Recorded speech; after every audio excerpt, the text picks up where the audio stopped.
would like to welcome you to today's webinar, which is going to be presented by Trish Lynch, a physiotherapist from the Southeastern Sydney Local Health District, and she's going to be taking us through some practical tips to keep you moving and living independently. Trish Lynch has worked as a physiotherapist for nearly 40 years. Through her work, she's passionate about working with older people, particularly regarding enabling people to remain living independently with a particular focus on falls prevention. This passion comes from witnessing the adverse outcomes of falls for older people, especially when many falls are preventable. Over the past 8 years, Trish has worked as part of the Health Promotion Service team in the Southeastern Sydney Local Health District. This role enables her to work in the field of community health and education. Hi, Trish. Thank you so much for joining us today. I can't wait to hear what you have to say. Thank you. And thanks very much for having me today. I really appreciate this opportunity to talk to you about what I'm passionate about. Of course. So I've prepared a formal presentation, but I'm more than happy to know what your questions are, and I will do my best to answer them. Next slide, thanks. I'd also like to acknowledge the traditional custodians of the land on which we meet today, and we honour the ancestors of yesterday, custodians of today, and those of tomorrow. We recognise the continuing connection to land and waters and how culture is held, nurtured, and shared. We pay our respects. Thank you. Next slide. I work for what is called the Health Promotion Service of South East Sydney Local Health District. So that's the area of Sydney from the harbour down to the Sutherland Shire. And what our service does is aims to improve health and wellbeing of our community, as it says. And we do this by focusing on a number of areas, as is on the screen. But these are not the only areas we work on. So if you have any more information, any interest in knowing more about the Health Promotion Service, you could just go onto that website, and all of the local health districts of New South Wales have a health promotion service like ours, where they help the people in the community that they're responsible for. Next slide, please. A passion I have is about independence. And to me, when I think about independence, I look at the multifaceted nature of independence, such as depicted in this picture. I find my work in the community, there is the fundamental desire to remain independent, which is common to all of us. And if and when we need to, we may want to go into a residential aged care facility. But if we manage ourselves by being aware of which factors we can control, which we can change, which we can modify, then this goes a long way to staying independent. And to me, independence is living in our own homes, getting out of bed when we choose to, having meals when we choose to, showering when we choose to, and occupying our days as we choose. Next slide, please. So just to have a quick little overview of what we're going to cover today. As with any webinar, there is only so much information that can be shared and so much that you will want to listen to today. The references today are from reliable sources so that you will feel that their content is from secure and reliable places. The topics will be covered will be physical activity, some examples of exercises to keep you independent, and some other factors that can impact your independence. Next slide, please. Some of the tips I will mention today will not be relevant to you today, and some will be very relevant. Some of the information will be able to be shared with family, friends, and colleagues. So even if something isn't relevant to you today, it may be worth taking note of it so that you can share it with people you come into contact with. Next slide, please. The Australian Guidelines for Physical Activity for people over 65 years recommends 30 minutes of moderate intensive exercise most days. So what does a moderate intensity exercise mean? It means that you can speak when you're exercising, but that you can't sing.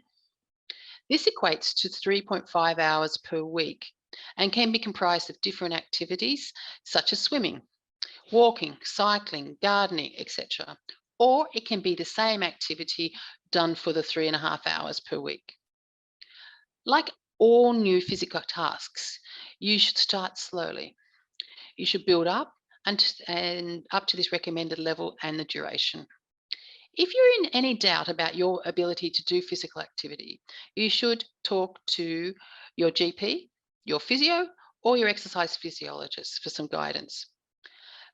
Don't forget, however, that when exercising with someone else, it can be more fun, more motivating, and more likely to happen. Next slide, please. The Australian guidelines for people from 18 to 64 are slightly different. The guidelines are more that it is 2.5 to 5 hours of moderate intensity physical activity per week, or 1.5 to 2.5 hours of vigorous intensity physical activity each week, each day. Okay, so what does that look like? Oh, go back to the last slide, thanks. Thank you. So what does that look like? If you wanted to had a heart rate monitor on and it says that you're working to 50 to 60% of your maximum heart rate, then that exercise is considered moderate. If the heart rate monitor shows that you're working to 70 to 85% of your heart rate, then that's vigorous activity. And to find out what your maximum heart rate is, you subtract your age from 220. So if you don't have a heart rate monitor, one way of knowing what your heart rate is by counting your pulse rate for 20 seconds and then multiplying it by 3 to make 60 seconds. Of course, if you wanted to, you could count your pulse rate for 60 seconds. So that will give you an idea of what your heart rate is at that moment. So this is a bit of a mathematics, but I think it's worth having a little idea about this moderate versus vigorous intensity.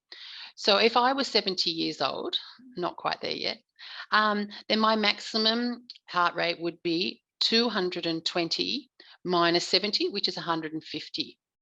So if I was aiming to do moderate intensity exercise, that would be 50 to 60% of 150, which would be 75 beats per minute.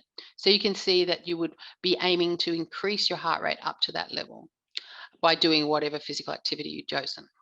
However, if I was trying to do vigorous intensity exercise, which is 70 to 85% of that 150, then my heart rate would be 105 beats per minute. So you can see that there's more beats of our heart to be more vigorous. So that would be more like you're running as opposed to walking briskly. Next slide, please. Okay, you've all seen the expression before of use it or lose it, and that very much pertains to muscles. Some conditions cause muscles to be unable to be strengthened, such as spinal cord injuries, but most muscles can be strengthened, though it is important to do it safely. I work in the community and the oldest people I've worked with were 104. So there's no reason why anybody can't start doing exercises just because they're older. But it is important to seek advice if you're not sure if a physical activity is suitable for you. You might want to run for instance, but you might have arthritic knees or hips, and that may not be the best form of exercise for you. Strong functional muscles are needed to keep our independence, which means that functional exercise helps us to maintain the ability to do that task. For example, if you want to be reliably able to get out of a chair, then this is the task that you need to practice. The secret is to perform the task in a controlled rather than plopping down or lurching out of a chair. It is important that it's specific exercise. So if one wants to say swim, then this does not necessarily increase your ability to get in and out of a chair. So that's why you need to practice the particular task that you want to be able to do to stay at home or maintain an independent life. Okay, next slide, please. So why is it important to exercise? We all know that we should exercise. So let's pause for a moment and consider why. Here's 10 points why you should exercise. The number one is to improve your memory and brain function. And a lot of people don't realize that exercise actually helps our brain work better. The second one is to protect against the many chronic diseases, such as those listed on the slide here. The third is to aid in weight management. The fourth is to lower blood pressure and improve your heart health. So when we use our heart with exercise, it actually makes your heart stronger and able to do its job better. The fifth is to improve your quality of sleep. So if we exercise, we're actually more likely to have a better night's sleep. It also reduces your feeling of anxiety and depression. And we've all heard about that, that exercise actually makes you feel happier and more in a better mood than if you don't exercise. Also, there's some research to show that it combats cancer-related fatigue. But of course, you need to do that in a controlled, safe way. It also improves joint pain and stiffness. So the more you build up the muscles around joints, the less the joint that has arthritis, say, is affected by doing activity. The next one is to maintain your muscle strength and balance. So if you exercise, you make your muscles stronger. And if the muscles are worked in the appropriate way, you make your body more balanced or less wobbly. And finally, doing exercise increases your lifespan and therefore your independence. Next slide, please. It's important to start small and gradually build up. I've talked about the number of minutes you're supposed to do per week, but you need to gradually build up to that. If you suddenly started doing the recommended guidelines tomorrow, you probably would cause yourself damage. So it's important to set yourself a goal. And some of you may never consciously have set yourself a goal, but we all have aims and methods of achieving these aims, such as, for instance, buying your first car. You would have had to get some sort of job to be able to pay for it. Or you might decide, do you want to go and visit someone? So you might have to work out how you're going to get there. So that would be a goal. It's just different times in your life, you have different types of goals. When wanting to stay independent, one is encouraged to stay active. So a goal, it could be as simply as walking around the block each day to keep your legs strong. So you might start by doing the exercises I'll describe today that might make your legs a little bit stronger, and then gradually build on that by increasing the distance you walk or trying to do other physical activities such as cycling. Basically, think about what physical activity or movements you do today and see if you can increase the type or the amount gradually. The specificity of training is a really important feature of exercise in that we all need to be able to know why we're doing what we're doing and what is our actual goal. For instance, if I was wanting to be a swimmer at the Olympics, then I would need to be practicing my swimming, not just going to the gym. So the same if you want to lead an independent life, then you need to be doing exercises that increase your independence, not just exercise for exercise sake. So this often needs to include balance exercises because unfortunately as we age and from 30 years old, we start to lose our balance. And if you become wobbly on your legs, you're less likely to do physical activity or physical tasks because you're worried about falling over. I had a participant in a community group that I run ask about using an aid to make the toilet seat higher in her home because she was worried about how hard it was getting for her to get off her regular toilet. So I said, sure, you can buy one of those. But the problem is that if you only ever use a higher toilet seat, then you can't use a regular height toilet if you went to the movies or went to a cafe or went to a shopping center or went to your family's home. So then you would be limited to only being at home and using your own facility. So she thought about this and she came back the next week and had been practicing the sit to stand exercise, which I'll show you guys shortly, because she realized that she wanted to have the choice of where she went in the outside of her home rather than being stuck with the fact that she could only use a toilet seat that had been raised higher than the regular height. So another thing that's really important is to be safe and when you're doing your exercises. A bad technique can lead to damage to one's joints or muscles. And this is where the source of information is really important. Just because a friend says an exercise is good for you doesn't necessarily mean it is. A good source of information is your local physio or exercise physiologist who can advise and instruct you in techniques and goals and safety. Having been a physio for many years, it's amazing to me sometimes how people interpret a very basic exercise and often are hurting themselves by doing it incorrectly.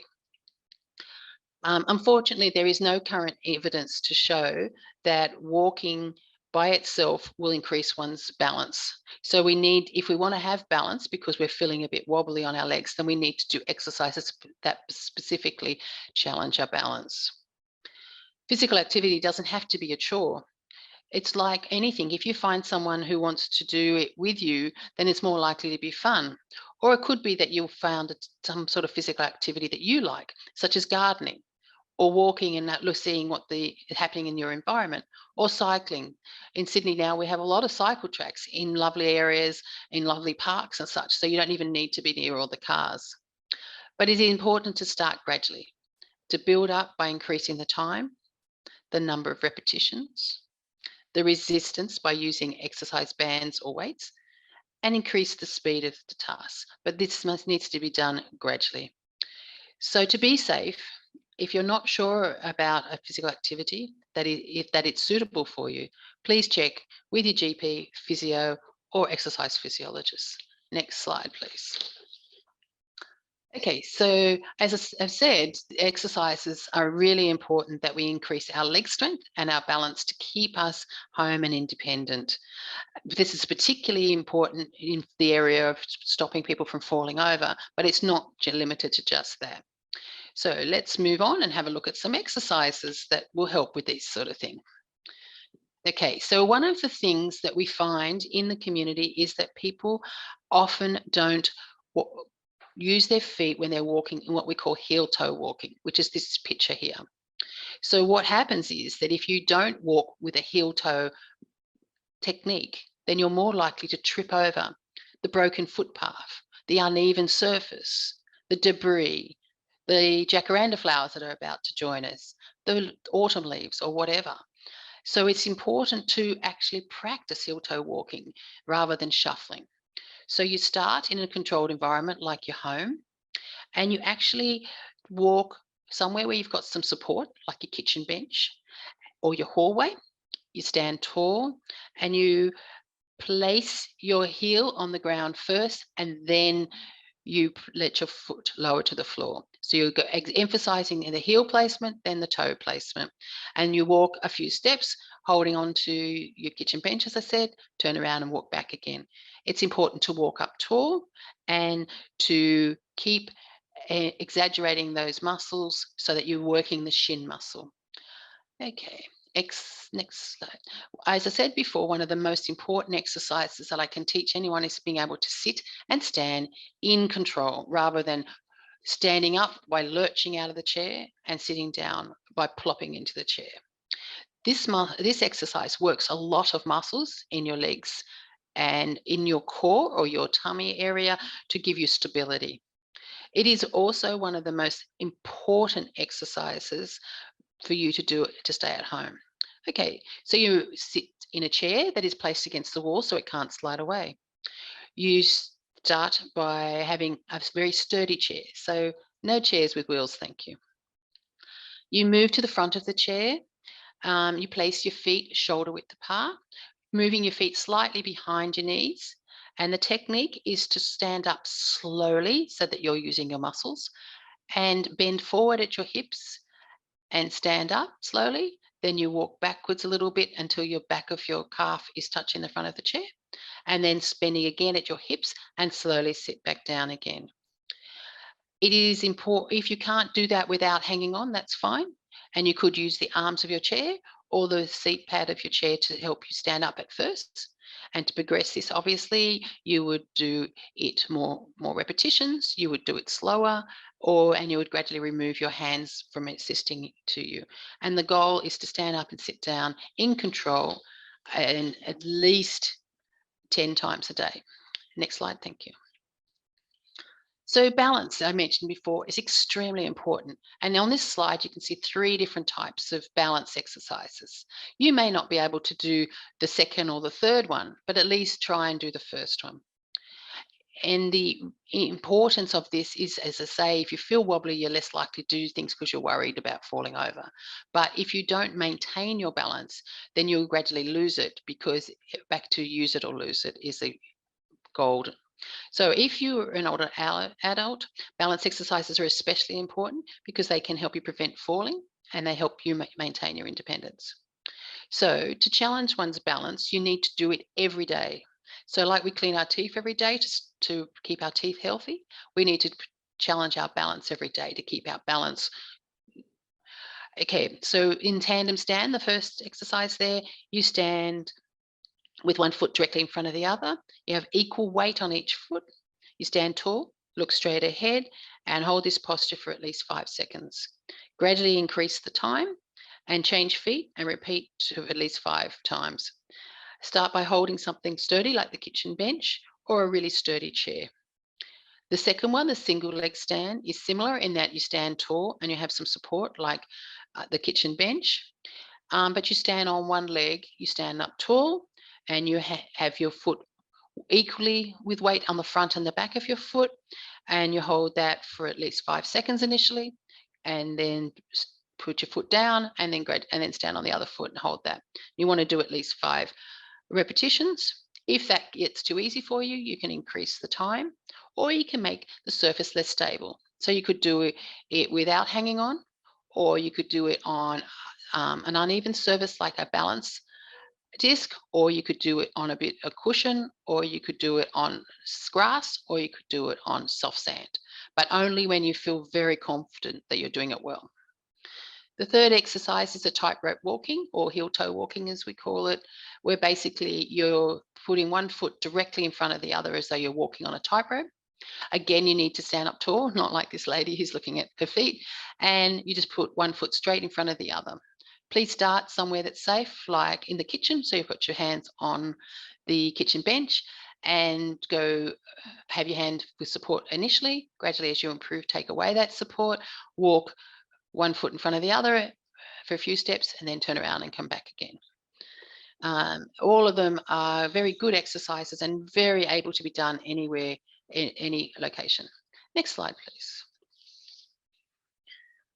Okay, so heel raises is important because it helps us walk upstairs and up slopes. The world isn't flat, as we know. So you again get something sturdy to hang on to, like your kitchen bench, standing up tall, looking straight ahead. And you hang on to the support and lift your heels up off the ground. The feet are shoulder width apart. You hold that for at least 5 seconds, and then slowly lower your heels back to the ground. As you repeat that at least 5 times. Gradually, as you improve, you can do it for longer. And obviously, you could go to 1 foot. Next one, please. Toe raises are really important to use the shin muscles or the front of your calves, because we need these muscles to be strong enough so that when we want to heel toe walk, so we want to lift our toes over all the obstacles on the pathways out there. So again, standing up tall, again, having something sturdy to hang on to initially, then you, again, feet shoulder width apart, and then you lift your toes up, hold that posture, being careful not to lean backwards, because you can see that's the most likely thing, that people are going to want to lean backwards and then they're more likely to fall over. Not leaning forward either, or to the side, and holding them up. Your toes up for at least 5 seconds, gradually improve the time, gradually increase the repetitions. But if you have problems with that, it's probably a good idea to chat to your GP or physio. Okay, so let's also think about how we need to eat healthily, not just exercise, to keep ourselves independent. Many people, as they get older, they're inclined to do the tea and toast thing, which is not going to give them the nourishment that their body needs to keep it fueled and working well. So this is the Australian guidelines for healthy eating. And what you can see is that the food is distributed in what they call a plate or a pie graph. So there's the 2 largest sections on the pie graph of vegetables and whole grains. And that should be the largest portions on your plate of food as well. And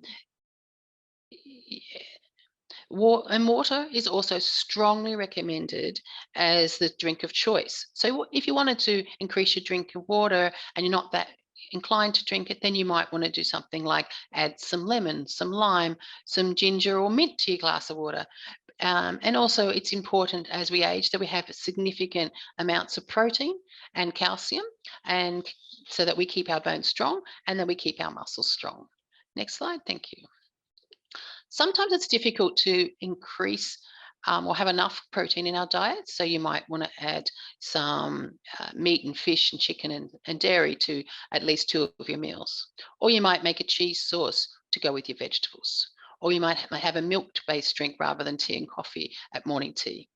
Or you may add some legumes to your meal, like this says. Or you might snack on nuts and seeds rather than chocolate chip bickies. So just important to think about increasing our calcium and our protein. And one of the reasons, next slide, please. One of the reasons we want to increase our calcium is that as we age, we're more likely to get osteoporosis, or what they call thinning of the bone. So you can see in this slide the difference between a healthy bone and a bone that's got osteoporosis. So the Australian guidelines for people over 65 is that you have at least 4 serves a day of calcium, or 1,300 milligrams. So a cup of milk, a standard cup of milk, of full fat milk or skim milk, is roughly for 300 to 400 milligrams. So you need 4 cups of milk, or you can have other types of calcium rich foods, such as listed on this slide. And sometimes you need to talk to your GP to determine whether or not your bones are becoming osteoporotic. And that is by having a bone scan. And sometimes there is a necessity to take calcium supplements, but don't do so unless you've talked to the GP first, because it can give you adverse effects. Okay. And one of the reasons that you do not want to be osteoporotic is that you can become to the point where you just rolling over breaks a bone. So it's really important that we are proactive and know about what our bones are like before we become osteoporotic. Next slide, please. Vitamin D is just the most wonderful thing, which basically means that we need to be in the sun for at least 20 minutes a day in winter in Sydney, with at least 15% of our skin exposed with no sunscreen. It is what is called a fat-soluble sclerodoid, responsible for increasing the absorption of calcium and some other substances such as magnesium and phosphate. And so it has really good effects on us. And it needs to be absorbed directly, so not behind glass. And what happens without having enough vitamin D is that even if we have sufficient calcium in our diet, it won't be absorbed appropriately. It also helps our mood if we are out in the sunshine, and if we feel that we are the kinds of people like myself who are very fair, then we need to be mindful of what time of day we go out in the sunshine. But in Sydney in summer, it's only, if you're fair, it's only 5 to 7 minutes, of course, before 10 a.m. and after 3 p.m. so that we don't get the skin cancer damage. So as I said before, you need to have at least 15% of your body exposed to get the right amount of vitamin D. And if you wanted to know if you have the right amount of vitamin D, you'll get your GP to organise a blood test. So it's good to know if you've got enough vitamin D by having that blood test on a regular basis. Of course, there are vitamin D supplements, but again, do not take them unless it's been advised by your GP. Next slide, thank you. There's lots and lots of factors that can cause someone to fall over, and it needs to be considered, because if you do not address risk factors, then if you fall over, that can affect your ability to stay at home and independent. In my career, I have unfortunately met lots of people who've had a simple fall, like tripping over an uneven surface, broken a hip or pelvis, their neck, whatever, and being unable to go home again because of the inability to get back on their feet and walking independently. So let's look at what we could do to prevent a preventable fall. Some falls are beyond our control, but many of them, at least 60% of the data I've looked at, are preventable. Next slide, thank you. So let's have a look. And one of the things to consider is your shoe, the thing that's in contact with the ground. And my question to you, if I would like to be seeing you face to face to ask you to tell me the answer, is when did you last look at the sole of your shoe? And what happens is that many people will look at the top of their shoe to determine their shoe is okay. But when they turn it over, the shoe can be worn and shiny on the bottom, and therefore not offering any grip. So it doesn't take much to slip if there's a little bit of water, a leaf, a flower, or some other thing that makes them slip. And I liken it to a bald tire on your car, you wouldn't drive around with a bald tire, you'd replace it. Well, the same with shoes. I had a lady in one of my groups recently, and she confessed that her shoes were 20 years old because she liked them. But when we looked at her soles of her shoes, you can imagine what they look like. So these are the points on here are the points to consider when you're buying a safe shoe. And certainly if you do have painful feet, please see your podiatrist because they can help you with that, because having sore feet means that you're less likely to walk around because it's hurt so much. Next slide, thank you. Our home is our sanctuary, but it can cause us to have a fall just because of not thinking about where things are placed. Now you can see quite clearly there's three main hazards in this lovely picture. And they're all things that happen quite regularly in people's homes and are very preventable. So have a look at your home with the fresh eyes today, particularly if you've been there for a while, and see whether or not there's some things that you could change so that the environment's safer. So look at the lighting, see whether it's bright enough to be able to see hazards. Look for clutter. You can see here with the knitting, that's causing a place where someone could trip over it. Look and see whether the floors are uneven or slippery. So if you don't clean up spills in the kitchen, bathroom, laundry, whatever, then someone else could come in after you, or you could forget about that spill and someone slip over. The loose rug here is a trip hazard. So if you were getting out of that chair and to go and answer the door or answer the phone, that rug, which is fine as it is, could suddenly become a trip hazard. And look at the unevenness in your home. You often find there's a lip between the hallway and the entrance into the bathroom. And that little lip is enough if you're not paying attention to trip you over. So you can get an occupational therapist to come to your home, and there are things that can be done about some of these hazards, like that unevenness between the bathroom and the hallway. Outside, look at how you store your hose. Look at where you put your garden tools. Look for unevenness in pavements. Pavements can crack or subside as time goes on, and it may need some maintenance to get everything to be flat again. Look and see where the pathways are dark at night. So that might encourage you to carry a little torch so that you can see where you're going if you come home on a dark winter's rainy night and you can't quite see that footpath. Next slide, please. I don't know how many of you have registered with My Aged Care, but it's the Australian government's program to help us provide services so that we can stay in our home. You need to register using the 1-800 number that's on the screen, and you need to, then the assessor will talk to you about what sort of services you might need. These services can be simple things like some housework.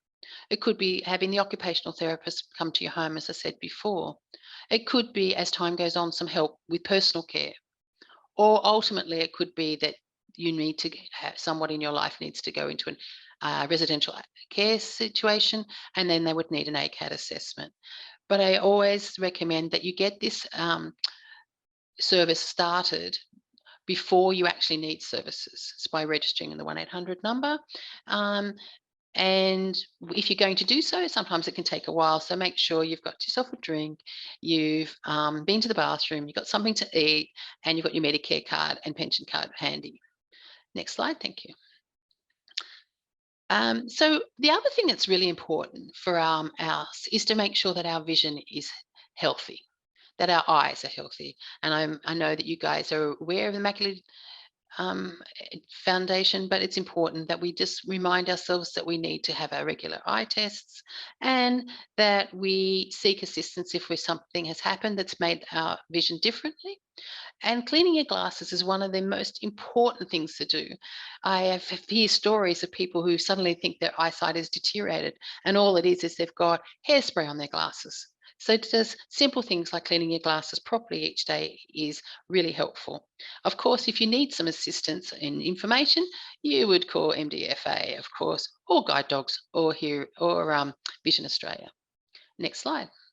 Hearing is also important in keeping us independent. We can also have regular checks, and on this screen we've got Hearing Australia's telephone number, so if you wanted to get a hearing check, then you can get that done through them. But it's also important these days to look and see what's happening, not just rely on our hearing, because we all lose our hearing as life goes on. And particularly with all these electric cars, it's quite easy not to hear the cars as they're coming towards us. So it's important to look where we're going and look for cars particularly, or for vehicles that are on the footpath, such as scooters and prams and such. So looking and not just relying on our hearing is important. Thank you. Next slide. Pedestrians. Unfortunately, people over 65 are more likely to have pedestrian incidents where they're hit by a car. There could be a number of reasons for that. Partly it's because people, as they age, have become slower. Partly it's because they don't tend to look and see if cars are coming. And there's a couple of easy things we can do.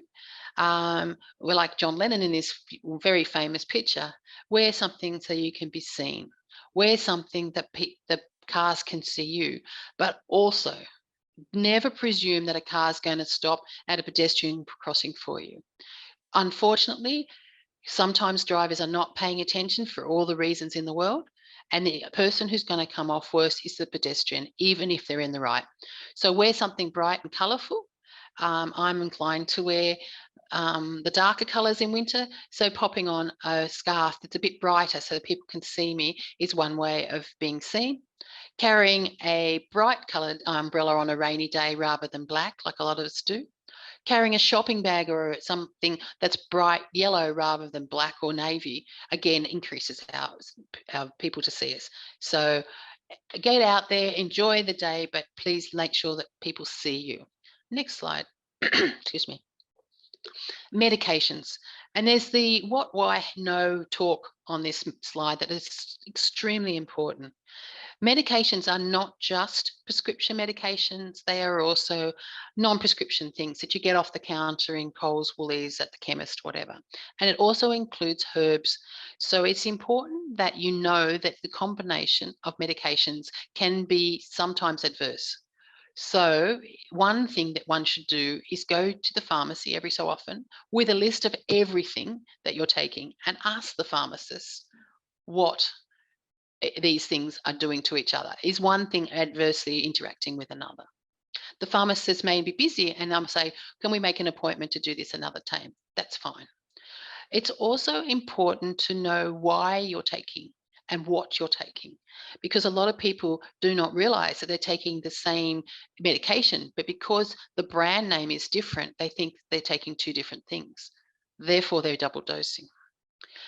Another hint is to see one pharmacy, and so they can see if something is not a good idea to be going with whatever's new on your list.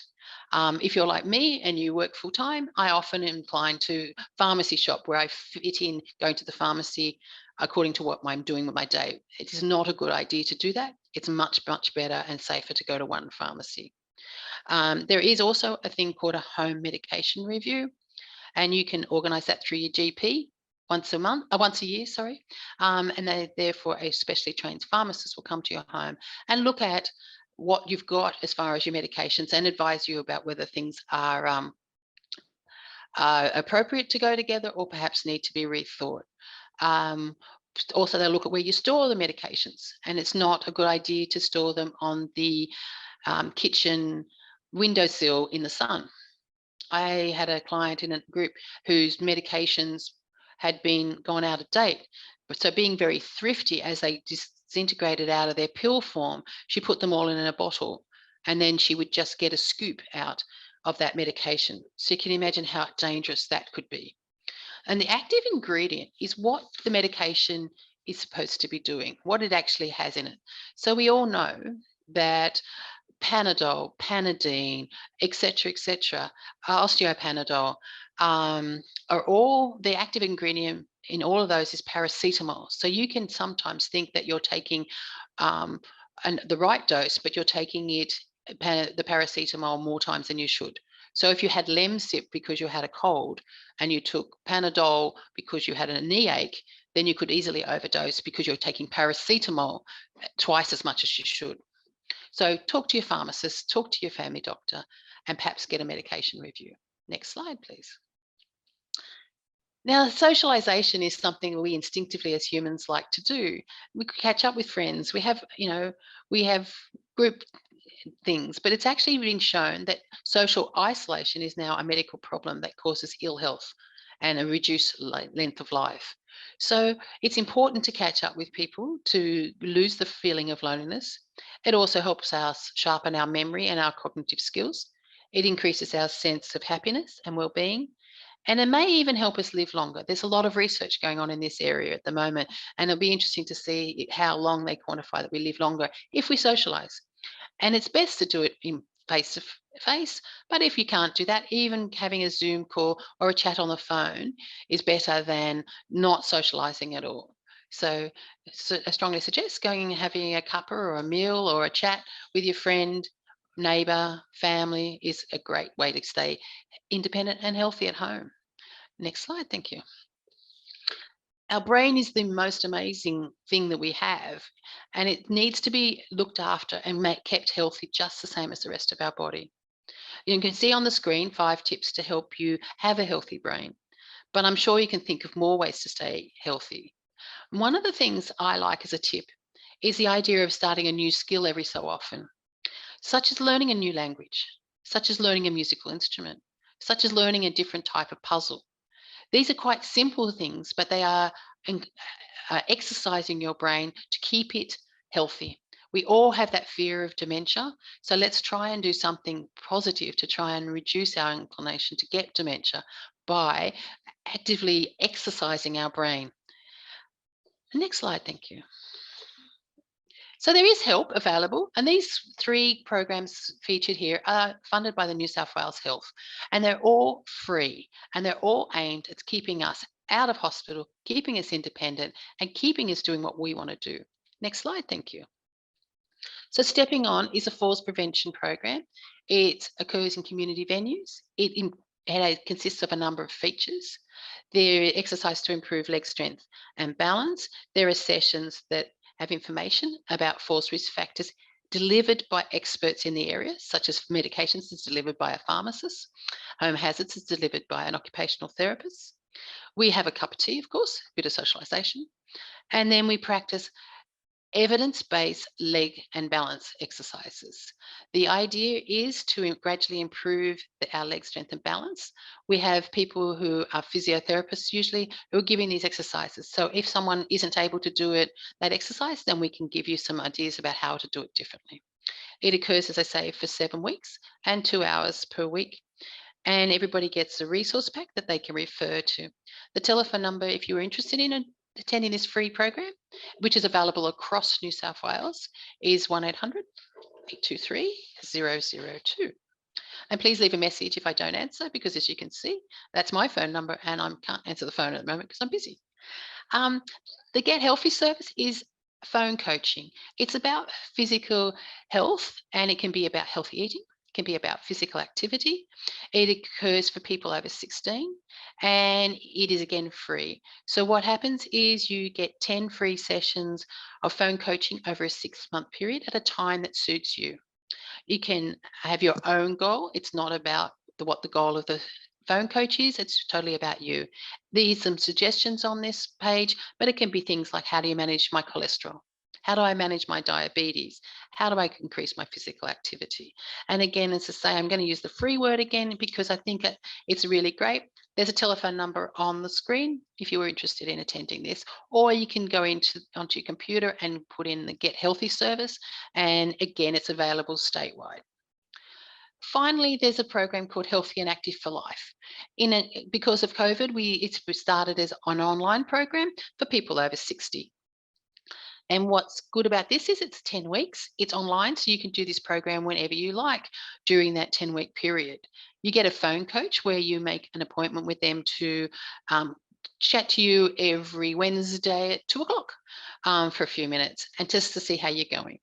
You have some information modules to learn about healthy aging, healthy eating, fiber, continence, etc. And then you get some exercises for your arms and your legs that are a circuit style. There's a 5-week program of exercises, and then there's a second 5-week program.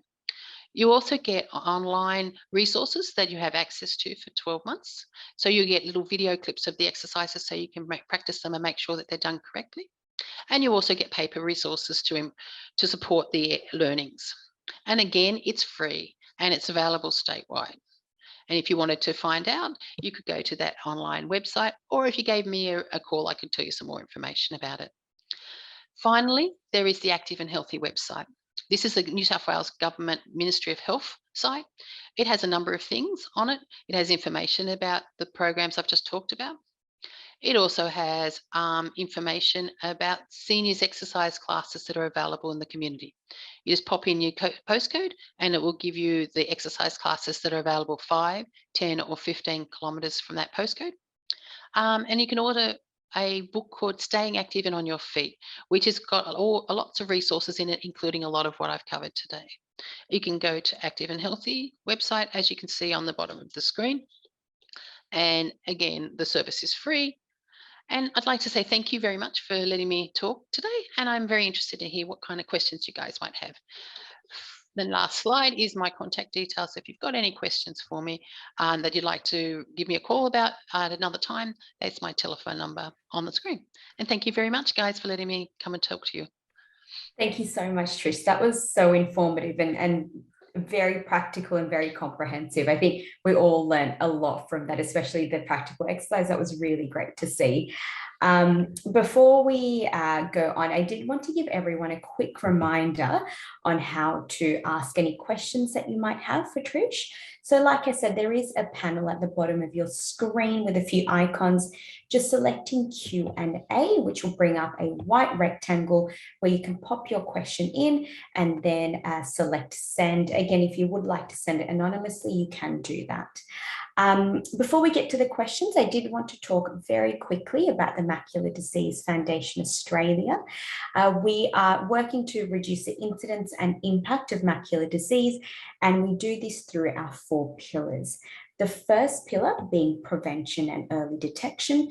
So we do talks such as this and out in the community as well, trying to increase the awareness of AMD and other macular diseases.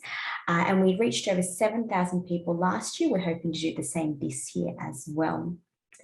Support and services. So this is how we support the macular disease community, whether it be patients, carers, family members.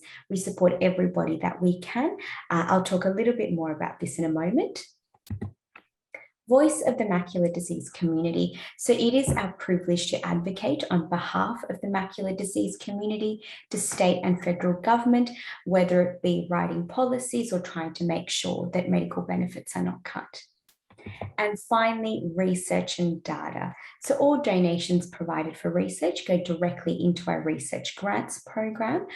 We've donated over $5.1 million to 29 different research projects since 2011. Now, if you do have any further questions, you can reach us on our helpline number, which is on the screen there. That is 1-800-111-709. Not just about any sort of falls prevention questions, but if you have any questions about macular diseases such as age-related macular degeneration or diabetic eye disease, perhaps you have questions about My Aged Care, NDIS or Medicare, or even if it's something really simple like you're having trouble or a friend is having trouble to get to an eye appointment, those are all things that we can help you out with. You can also email us at education@mdfoundation.com.au instead. If not, you can pop on our website as well, which is www.mdfoundation.com.au. There's a whole host of resources available there, and all the resources that we provide are available for free. Now, at the end of this webinar, you will be receiving an email, and that email will contain a few different links. One of the links will be for a feedback survey.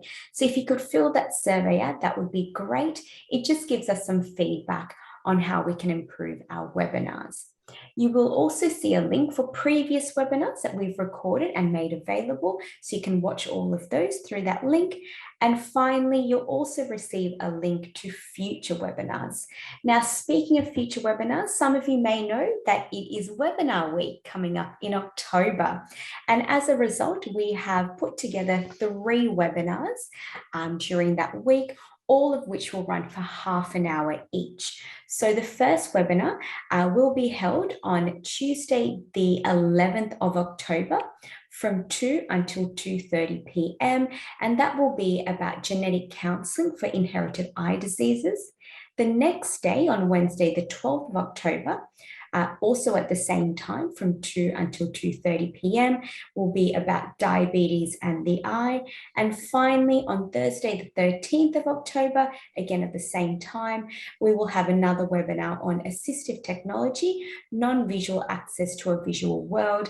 All those times are Sydney times that we have available. Now, like I said, there will be a link sent to you in the email which you can click and register for those webinars.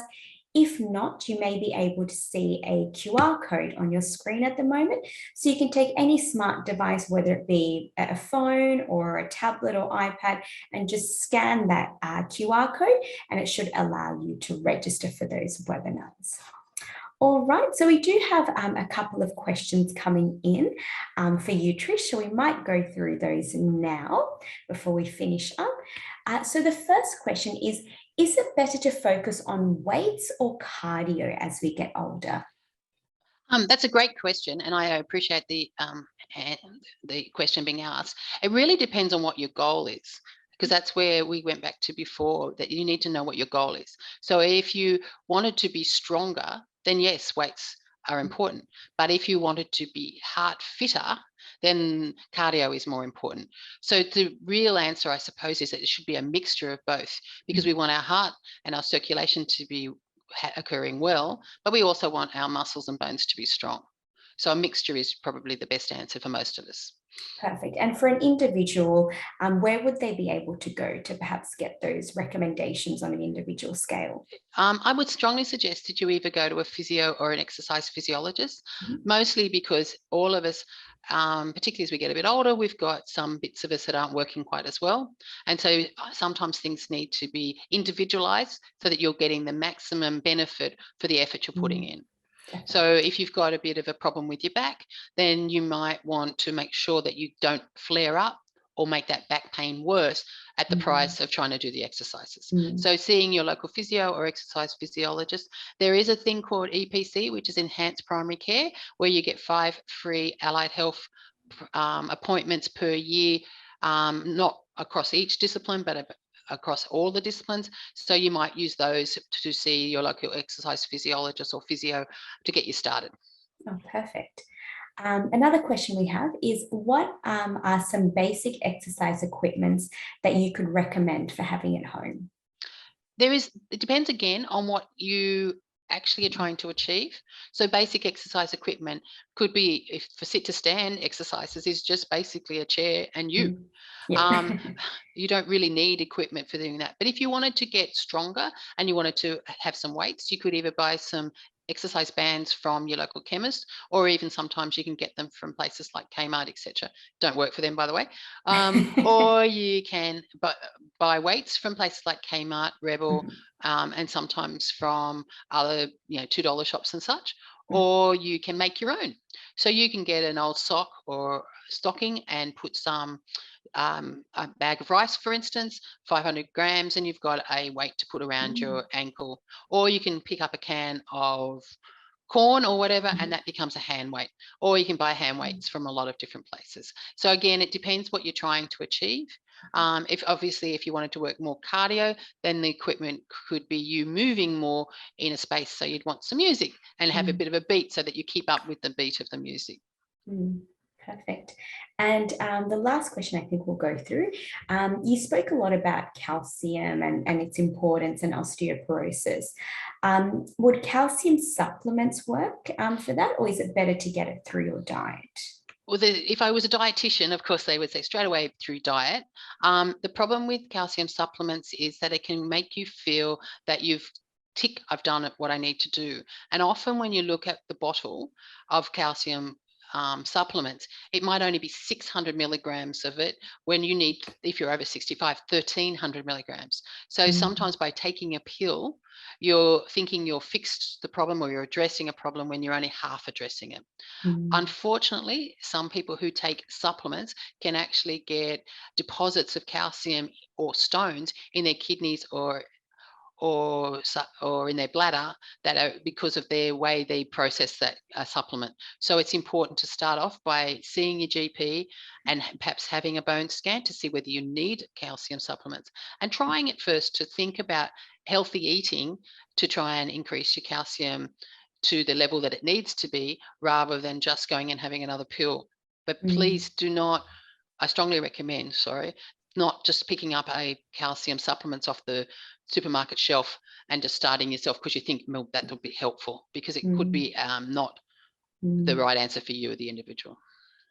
Perfect. Well, thank you so much, Trish. Well, thank you. No, thank you for coming. That was a great presentation, and we definitely learned a lot and some very, very practical advice as well, which is really great. Well, thank you, everybody. I really appreciated this opportunity to chat to you about my area of passion. Have a great day, and thanks, guys, and I'll see you again soon. Take care. Thank you so much. Bye, everybody. Bye. Thank you for attending. Bye now.